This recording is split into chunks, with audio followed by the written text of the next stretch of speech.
On this episode of MythBusters, you are looking for Mr. James Franklin Heidemann. It's take two of Man versus Man's Best Friend. We're hot on that guy's trail. As Adam and Jamie take on the Bloodhound that licked them the last time around. I'm very, very clean. In the ultimate sniff-off, we'll see who falters first. I might leave a shoe here. And who's best in show. I'm just like flabbergasted at what we just saw. Meantime, Carrie, Tori, and Brett also try out some mythical methods of beating the sniffer dog. Oh my God, dog cam is awesome. With distraction, attraction, and a dose of downright repulsion. All right, act normal, everybody. I always get nervous around cops. Who are the MythBusters? Oh, yeah. Adam Savage. Come, Silent Walrus. And Jamie Heidemann. Quack, damn you. Between them, more than 30 years of special effects experience. Joining them, Tori Belleci. It's starting to feel like a bad idea. Grant Imahara. Pretty sexy, huh? And Carrie Byron. It's awesome. They don't just tell the myths. Hey. They put them to the test.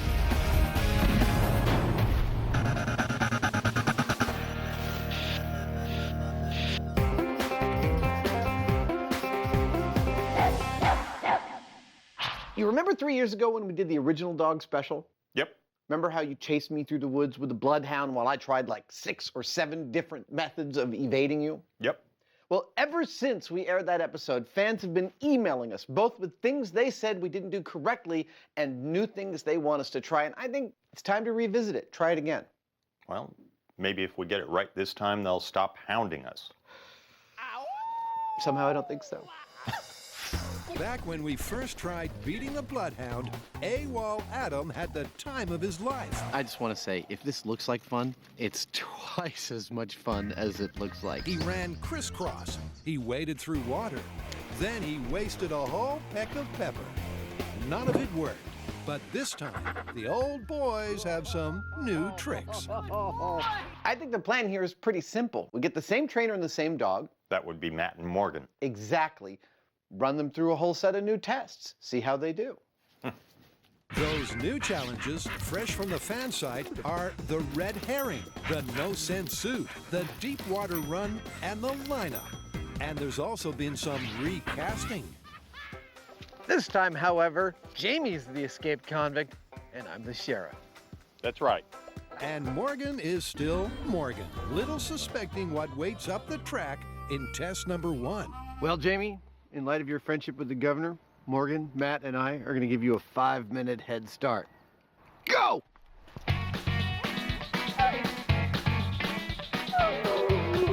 Just like last time, the convict gets 5 minutes grace, hopefully leaving nothing behind but his own manly scent. If he's caught, the dog gets a reward. I've also promised Morgan that on the last chase, if he catches Jamie, he can eat him too. Okay. Speaking of lunch, this first trial, suggested by one of the fans, is called the red herring. This looks like as good a place as any. And if that needs explaining, here's Jamie with fish. Unfortunately, this isn't smell-o-vision, but let me tell you, this is really stinky stuff. It's a persistent smell. And the idea is that once the smell gets in the dog's nose, he's not going to smell anything else. Red herring.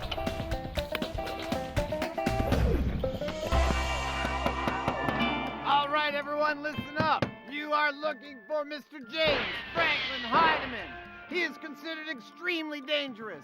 You are not to approach Mr. Heidemann. You are not to offer lunch to Mr. Heidemann. If Mr. Heidemann speaks to you, you do not speak back. If you approach Mr. Heidemann in your car, keep your hands and feet inside the vehicle at all times. Mr. Heidemann is extremely dangerous. What I want now is a hard target search of every star, cluster, dustbuster, and mythbuster out there until you find him. Is that clear? Well, it's crystal to me, but I can't vouch for the dog. All right, Jamie, time's up. Here we come. And with barely a whiff of Jamie's old undies, known in the trade as a scent article, Morgan's off down the trail with 2 humans in tow. Jamie seems to have run a serpentine across this path. I can just see him giggling to himself. Serpentine. Up ahead, Jamie shows he can weave, warp, and weft. Do a little bit of double back. Although I don't think that's gonna fool him. But the herrings just might. Morgan doesn't just stop for a sniff. Leave it, get to her. Try staying for dinner. Leave it, get to her. Leave it, get to her. Let's go, come on, come on. Let's go.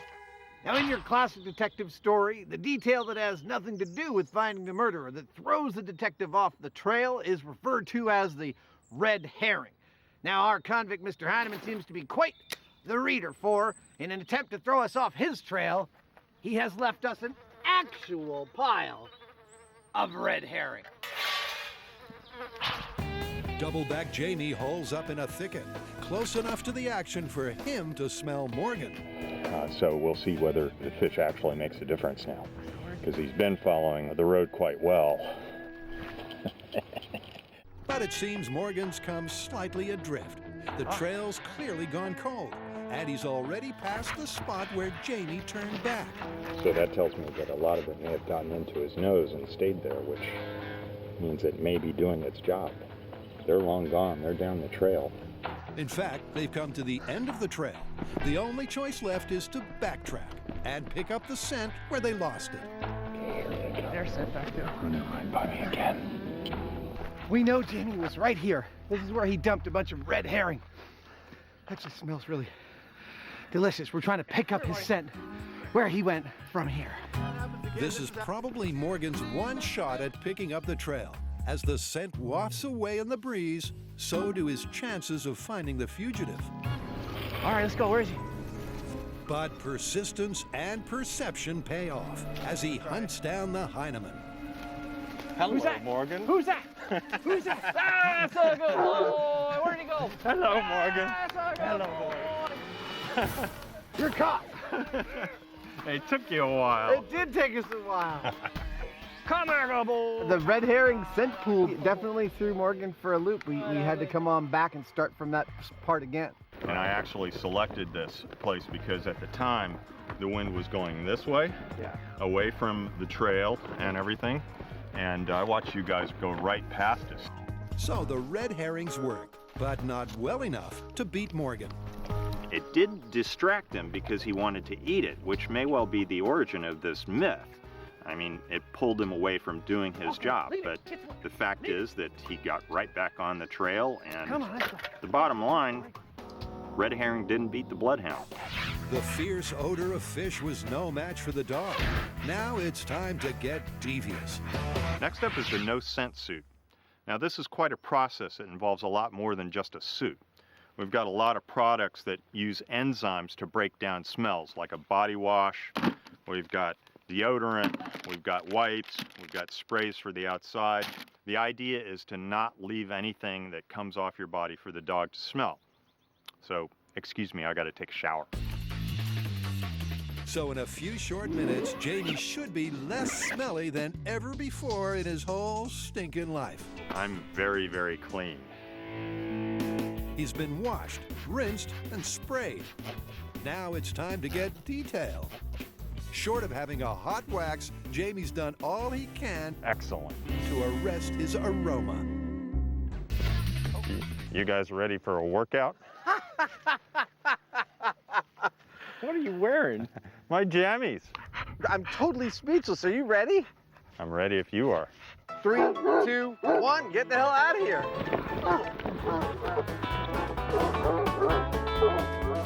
Once again, the head start is 5 minutes. Jamie sticks to the path for a while, hoping the no-scent suit lives up to its name. This whole concept of eliminating any trace of human smell is very familiar to hunters and trappers. Most animals can smell us a mile off, so it really pays to disguise or neutralize your scent the best way you can. Now, a hunter does that to sneak up on his prey, but I'm using the same technique to avoid getting nailed by this dog. Back down the track, the hound is let loose as Jamie goes off-road. Okay, where to go? They're coming to get me. Okay, this is it. I think we got a scent. We're on him. But that might just be wishful thinking. Jamie, meantime, is snug and smug. And you know what? If they come upwind, the wind's going this way. everything that's behind me is thicket. So they're going to have to pay for it.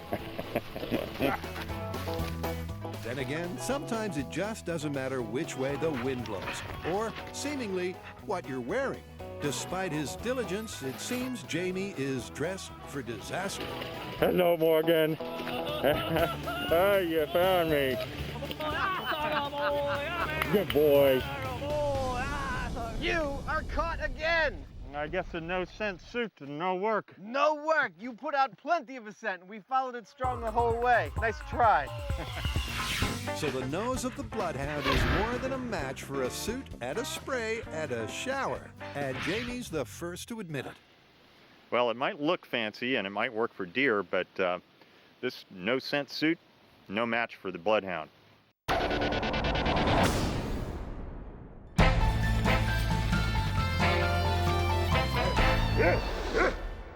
Okay, so Dogs, the sequel, what have we got? We are testing myths on how to beat a sniffer dog. You know, I've always wanted to test that. Yeah, you and the fans, because the website is full of suggestions on how to get contraband past these dogs that have been trained to detect it.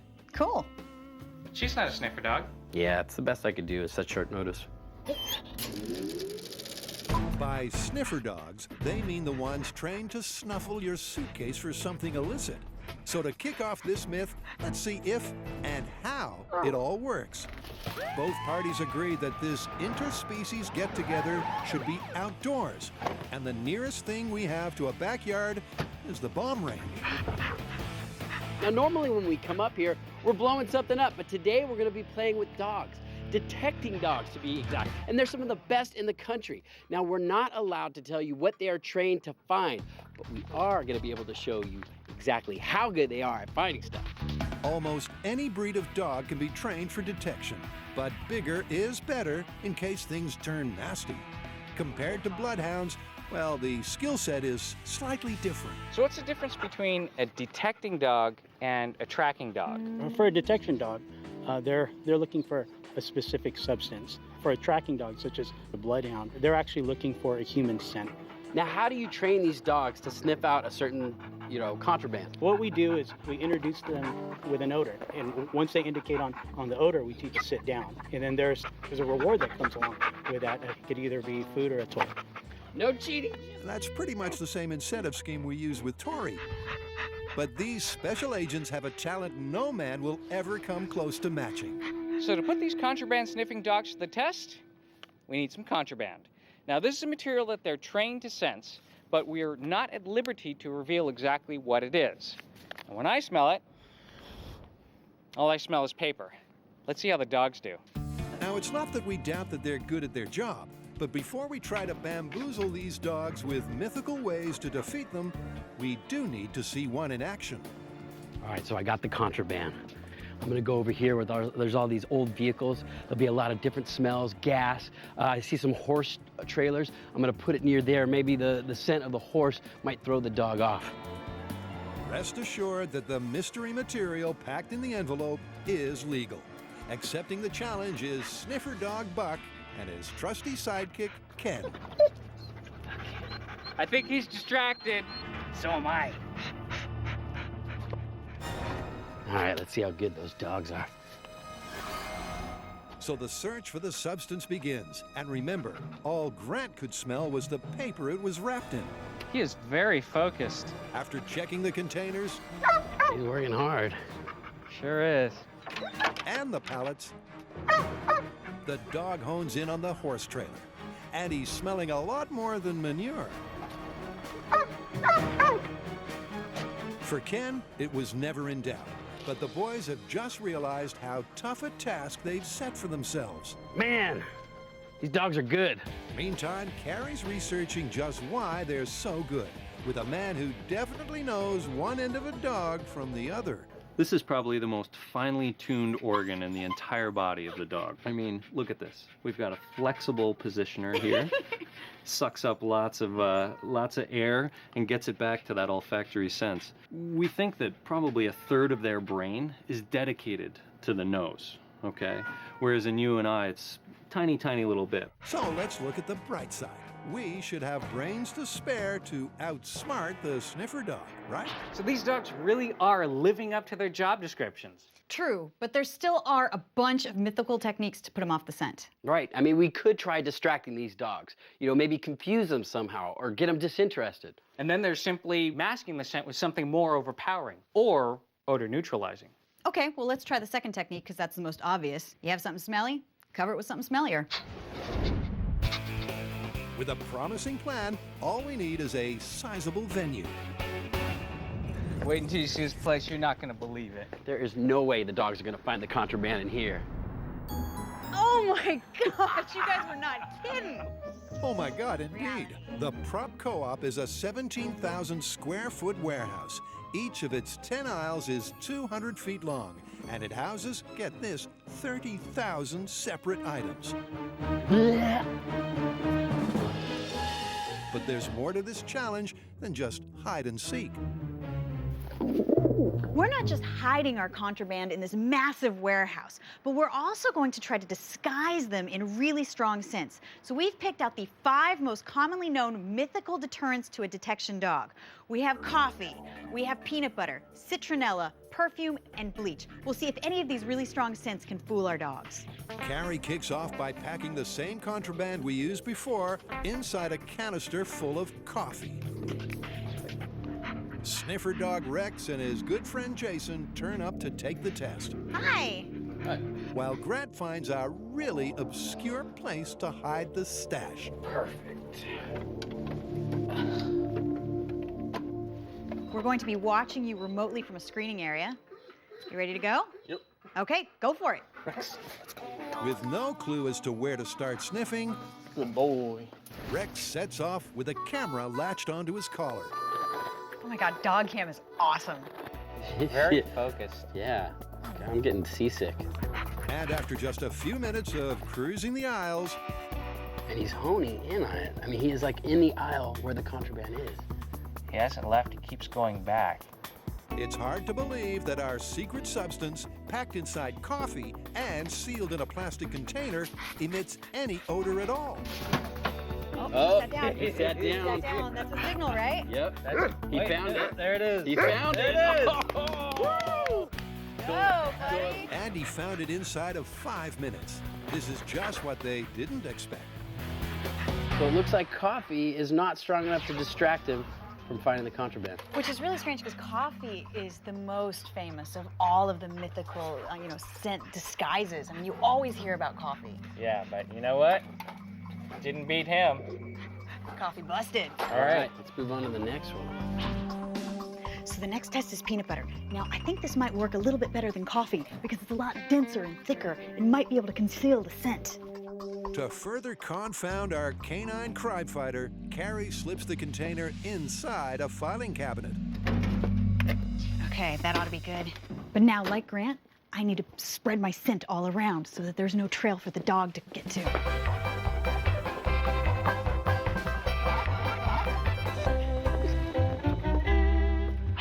So, with the aisles reeking of eau de Carrie, Rex goes to work. Look at him. He's just going crazy, looking all over. He's looking for one scent in a warehouse full of things. It's virtually a needle in a haystack. Where'd you hide it? I hid it in the file cabinet on aisle 3. You'll never find it. Well, you wouldn't think so, when the scent he's pursuing is submerged in peanut butter hidden inside a drawer. But Rex has other ideas.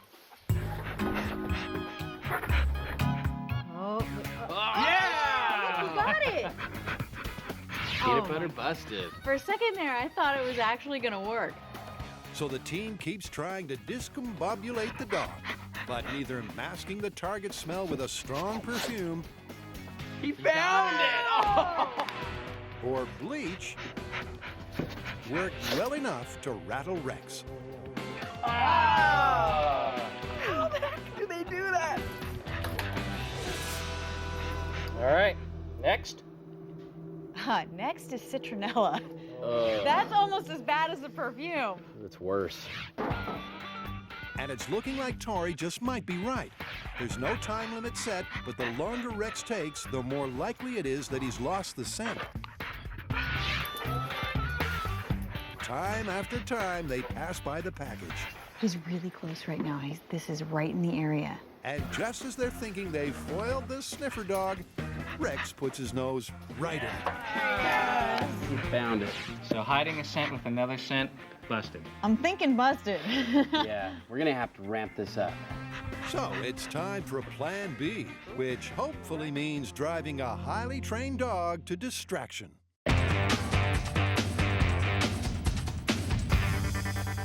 In Beat the Bloodhound, we've already failed with our first 2 attempts to bemuse Morgan. Now it's time for a special request do-over. Last time we tried to escape the Bloodhound using the water in a creek as an evasion technique. We received some criticism from viewers saying that that body of water was too small and therefore wasn't as effective as it could be. This time around, we picked a much larger body of water, and we're going to see if that works better. Well, it's time for Adam, the camera crew, the dog, and his handler, Matt, to get really wet. Have fun! What Jamie's forgotten is he'll be the first one to, wet his whistle. While he uses the head start to make tracks, Adam has time to reflect on not so much where he's going, but where Jamie came from. You know, when Jamie's people first crossed the Bering Land Bridge and settled the Northern California coast, they lived in shelters not unlike this one behind me. I can still imagine the woolly mammoth rug that young Jamie was swaddled in. Way upstream, Jamie takes to the drink for his first river crossing. Now, I know this is only a game and nobody's really trying to shoot me, but it still kind of gets you going. Your first instinct is to run as far and fast as you can, so it takes a little nerve just to slow down, wade into the river and back again, and hope that that kind of tactic will save you. Back up the beach, Morgan's baying for blood. All right, buddy, ready?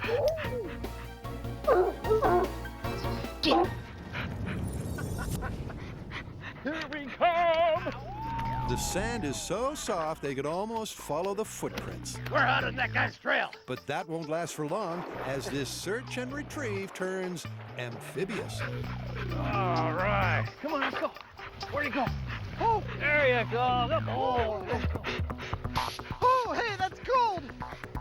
The manhunt turns decidedly moist as Jamie, like any good felon, travels from bank to bank. And this is no creek he's been crossing. For those of you that said the stream we used last time was too small, this body of water right here is give or take 100 feet wide. In the reeds and the river, Morgan looks like he's staying on scent and on track. Oh boy, where'd he go? But it's hard to be sure if he's literally following in Jamie's footsteps. Back in our first try at beating the Bloodhound, we learned that scent molecules might actually be retained better in still or slow-moving water than they are on dry land. But back then, I was just jumping puddles. Now Jamie's up to his belly button in a real river, so honestly, I don't know if the dog can still track him through all this. Our escapee has now left the river for somewhere high and dry. Now I found my spot. But Morgan's not one to turn tail when the going gets soggy or muddy. I might leave a shoe here. Jamie's concerns are more dire. The dog's back in the river and swimming his way. Adding insult to reincarceration, he's actually been sniffed out midstream. go get him! Go get him! Go get him! Where'd he go? That is one good dog. Good boy. Oh, got you, Heinemann! The fans thought this might be the best way to frustrate the dog. But it's now Morgan 3 and MythBusters nothing. Well, I guess a larger body of water does not an escape make. Got me fair and square. When I first saw Jamie's trail in the sand, I was like, and then when I got to the river, I was like, oh. And then when Morgan found Jamie, I was like, woo! That's pretty much sums up my day.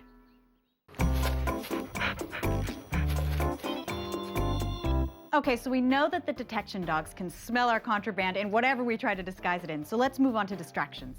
Okay, well, let's start it with an attraction. We know from our previous experiment with the dogs that when there was a urine of a female dog and heat around, our attack dog could not focus at all. All right, well, in addition to that tactic, let's also try repelling the dog. Now, as we know, dogs hate high-pitched frequency sounds. So why don't we get one of those sound dog repellents? That way the handler can't hear it, but the dog will hate it and try to get away from it. The first thing they need to find out is if one of those high-frequency devices actually works to repel dogs. Volunteering for testing, well, kind of, are Carrie's two pups, Gertie and Smash. Now, we shouldn't be able to hear this. They should want to get away from it as quickly as possible. All right, let's see if it works. 3, 2, 1. Look at that. It totally worked. And I don't know about you, but I didn't hear it. This is cool. So the myth takes a turn to the great outdoors, and this time we're taking it to the people. Here we are at Fort Mason at the edge of the bay where we are setting up a live concert scenario. I think this is going to be the perfect location and situation to try to fool the sniffer dogs. It may not look like much now, but through the magic of television, over 200 people. And for each of our tests, one of them will be holding our contraband. Adding further confusion to this dog-unfriendly scene, we've invited a man with a very loud car stereo and a fast food truck that should waft a dog-distracting scent through the crowd. Meantime, Tori's first job is finding a fitting contraband mule. They're using the same mystery substance as last time, so nobody's breaking the law. Hey, nice shirt. Thank you. He's looking for someone who doesn't stand out from the crowd. You know, we want people who are just dressed normally. He finally settles on Kyle as his average Joe.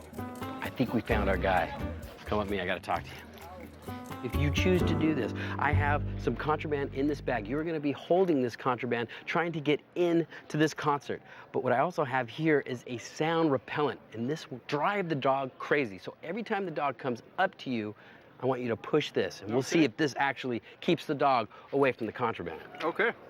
So we've sorted the rules of engagement, but it's always worth getting a second opinion from Dr. Mike. That could work, actually. Dogs have a much higher frequency range than people do. Not to mention, she's got about 18 muscles that control the movement of this ear. We've got about 9.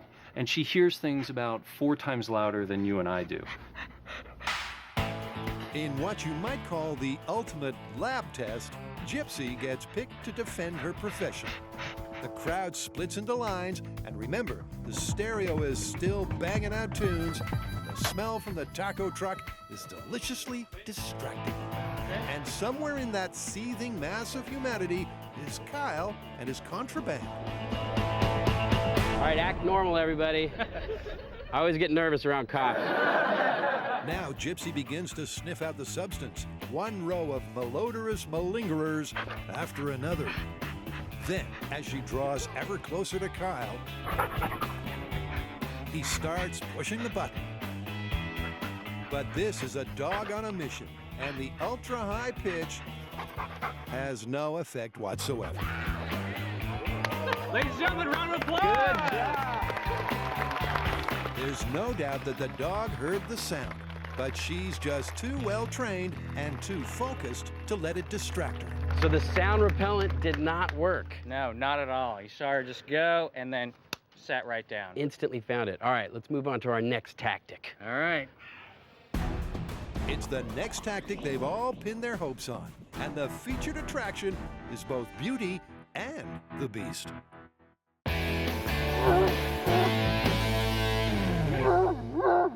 Adam and Jamie are trying to beat the Bloodhound, and so far, it's not going well. Got you, Heineman! Next up is the lineup. The question we're trying to answer is whether a bloodhound can use a scent article to identify a suspect in a lineup. Thanks to the movies, we all know how a lineup works. All right, hit him. A multiple choice for a witness to pick out the bad guy. That's him. You're sure now? That's the one. But we're challenging Morgan to sniff out the suspect. To be fair, he's had no training in multiple felon detection. But it's our show, and we'll take every advantage we can. Kevin, are we ready to bring in the suspects? Ready. Excellent. We'll find your accomplice soon enough, Heineman. Former Bloodhound trainer Kevin Bond steps in to run the trial. And here's how it works. 5 volunteers each supply 1 unwashed shirt, and each shirt gets a number. The men are directed to follow a path, then split up to take their positions. So far, 4 of our suspects are equidistantly spaced, about 20 yards apart, about 200 yards away from us. With the last of the lineup put in his place, Adam picks 1 shirt at random for Morgan to sniff. If he tracks down the owner, he's beaten the lineup. Now all that remains is to call action. All right, Matt, bring in the dog. It's time to find out which one of our suspects in the field is Mr. Heineman's accomplice here. After whiffing the shirt, Morgan leads Matt to the long yellow grass on a trail that's been trodden by all 5 suspects. That bunch of grass is the point of divergence. And right now, Morgan's got 5 different human scents in his nose. I know it's kind of unfair, but we want to see if the dog can still pick up the original scent and find his man. The dog does choose his man. Then another, and then another. The signals he's giving are far from clear. And after a few frustrating minutes, neither Morgan nor Matt can make a positive ID. Yeah, I'm done. Do you want to give him one more shot? I can. I don't know if it's going to change anything, though. But it might. Only Kevin knew which shirt belonged to which man, and he's told the producers that Morgan actually got it right on his very first sniff, though no one else knew it. He did make a beeline for the correct suspect in the very beginning of the test. He's just not giving me anything. So our question is, was that a problem with communication between the dog and the handler, or was that the dog didn't actually know that this was the right guy, he just took a random lucky guess? With that in mind, we're going to do the test over again, and we'll see what happens. A fresh start needs a new lineup. The men are dispatched to their respective trees, and the dog gets a sniff of a different scent article from a new purr. Jamie and I are watching with great interest as Morgan heads pretty much straight for one of the guys. But he doesn't seem to be indicating as strongly as Matt would like, and then heads off to sniff a second suspect.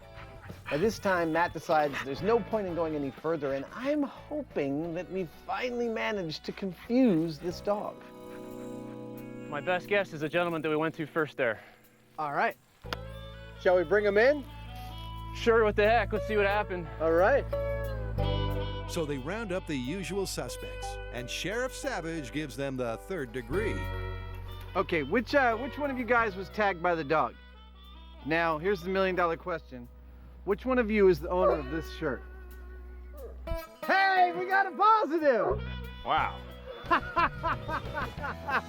That's a positive ID right there. None of us knew whose shirt that was. Good dog!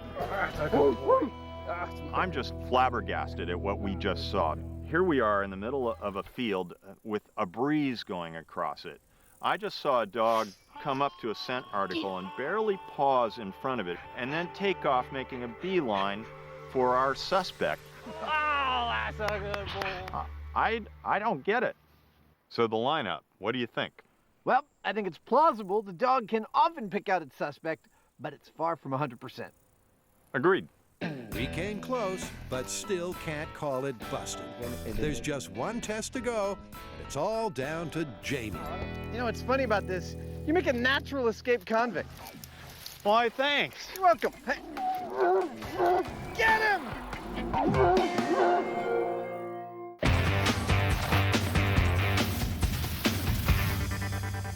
Having just failed to distract a substance-sniffing dog with repulsion, the guys have now gone for extreme attraction.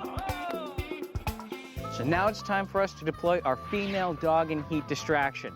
But that's not going to work on Gypsy because she's a female. So we're going to swap her out and bring in Max, who is a fine male specimen. And Gina is the fine female specimen. We'll plant the stash on a volunteer who'll stand a few feet away from our doggy femme fatale. Now, you know that this is contraband, correct? Yes, sir. And you are willing to hold this in your bag? Absolutely.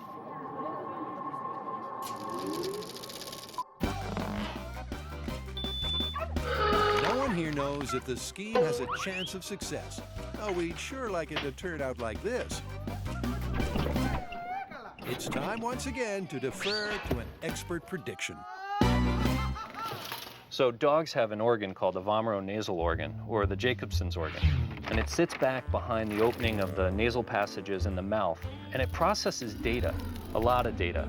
It collects really big molecules. These big molecules, they could be pheromones most of the time. So for a female that's in heat, she's gonna be putting out a lot of pheromones and a lot of chemical signals. So this dog that's coming through, he might get his brain scrambled, so to speak. So the stage is set to make animal attraction a spectator sport. All right, you guys ready? We should get a live studio audience. EJ and Max begin casing the cues, and for a while, it's business as usual. Then they close in on the source of this canine catnip. Look at that, he's salivating. It's working. He's totally distracted. Come on, back to work. He can't focus. He keeps looking back there. What a dog. He does look distracted, and this is the point where the handler does his bit, enforcing the proper procedure. In real searches in real world, we take the dog out first. Even if they're in heat or not in heat. In heat Any or not dog. in heat. All right. They gotta be out. So in heat or not, other dogs are always removed from the scene, and that's exactly what they do with Gina. But good job. All right, thank you. All right, see you guys. Bud has that brain-scrambling waft of female pheromones already done irreparable damage. To find out, Max is put straight back to work. And incredibly, proves that he still has his mind and his nose on the job. So to really disrupt the detection, seems we might have to target the man, not the dog. The dog and the handler, they're a team. If we're gonna beat them, we're not gonna beat the dog, so I think now we need to focus on the handler. Okay, so we've seen these dogs just can't be beaten. But what about the handlers? So what if we took something that the dog was attracted to, some kind of food treat, and we put that next to the contraband? Then when the handler opens the bag, he thinks the dog's going for the food and moves on. In other words, give the handler a false positive. Exactly. Oh, I got another idea. What if we hide the contraband in something really gross? So gross that the handler will just sort of look at it and says, maybe I'll move on to the next thing. Like what? Well, I have access to some really good dirty diapers. Perfect.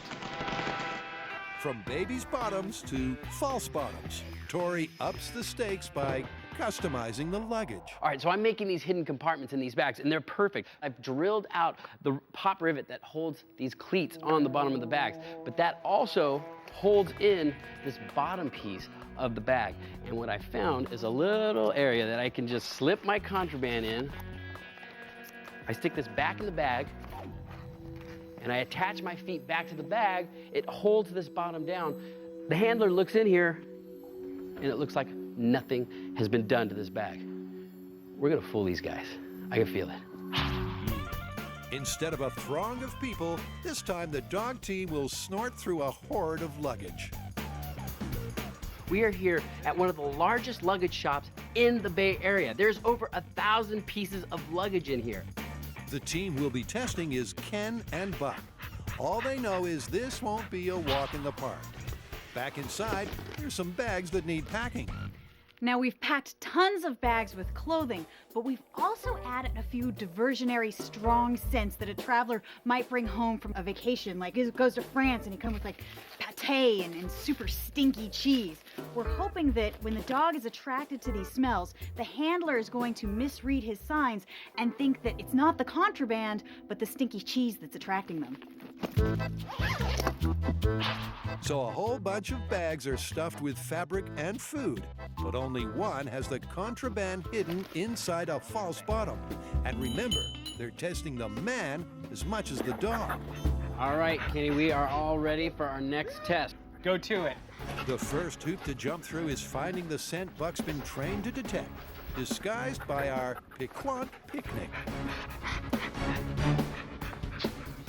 Assuming he does, and yep, there you have it. I found my bag. that guy. Will Ken leave the lunch and continue the search? I don't think we can fool the dog, but maybe the handler. With dogged resolve, he digs right to the bottom. And then some. We found the contraband. He found it in the false bottom. I thought the meat was going to be a good distraction. It seems nothing gets by our detecting duo. But the last test of all could taint the sweet smell of success. Thanks to Carrie's new child, we've scored a whole mess of, used baby clothing. Now this particular bag of poopy diaper has been ripening and rotting for about a week now, and I can actually smell it through the bag. So if we can just hide the contraband inside one of these poopy diapers, I don't think he's gonna go for it. Yes, you heard right. We're foregoing the secret compartment to hide the parcel right in the poop. If Buck finds the right bag and Ken trusts in his training, we'll see just how committed he is to the cause. This is gonna be a fun one. You ready? Yeah, this is our last chance, right? Yep. All right. Come on in. It's a cruel trick to play on a boy and his dog. But let's face it, we're not here to make friends. Look at him. He's all over the place. I think he might be onto the scent. I think he detects something. It takes a bit longer than last time. Good thing he's not a poop detecting dog. I think they all are, actually. But finally, Buck closes in on the muck. Oh, he sat down.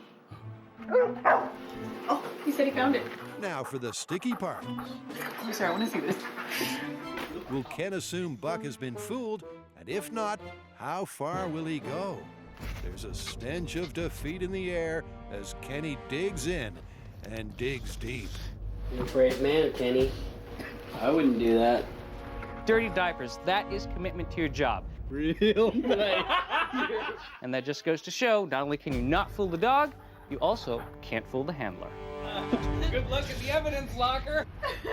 With that parting cheap shot, Ken explains just why he and his mate were destined to make every lamppost a winner. People try to trick us every day, but as handlers, we train equally as hard as our dogs. So I know how to read him, and he knows how to read me. Nothing we threw at these dogs ever distracted them. I mean, they were able to find the contraband every single time. Yeah. Overpowering smells, other distractions, fooling the handler, all failed. So I think we're busted on all fronts. Sniffer dogs have won. Totally busted. Busted.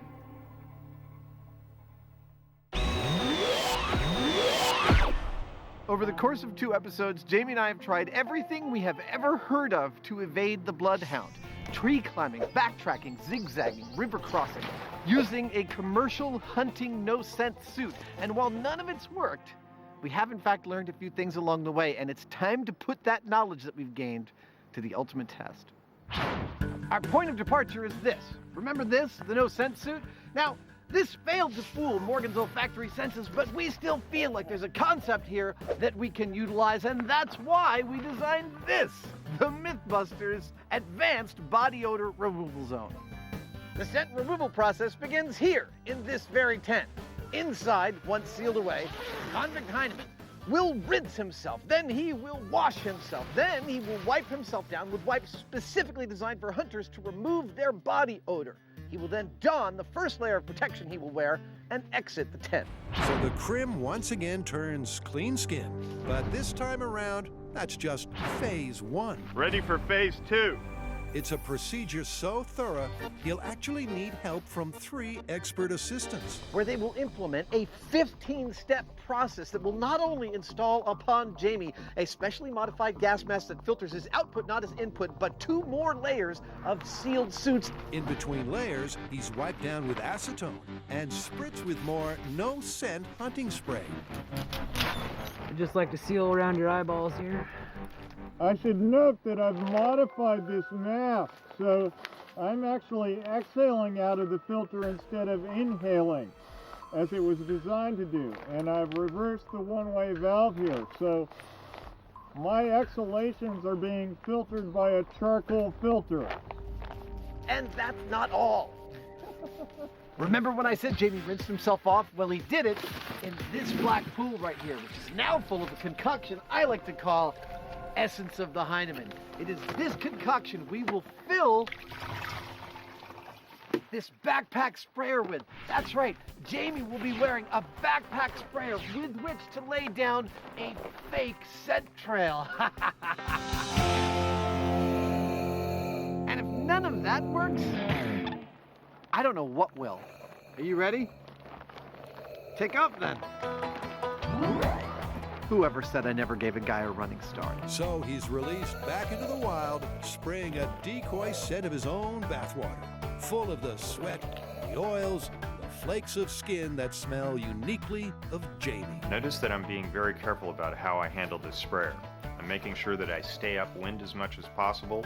I'm keeping the nozzle of the sprayer pointed away from me and down in the weeds, so none of the water gets on me. And he figures he's frolicked enough. He dumps loads of the scent in a circle, then tosses the backpack and hightails it for the tall timber. Our opponent, Crafty Walrus. Our weapon of choice, man's best friend. Let's go. You ready, buddy? Oh, he's ready. Get him. It's on.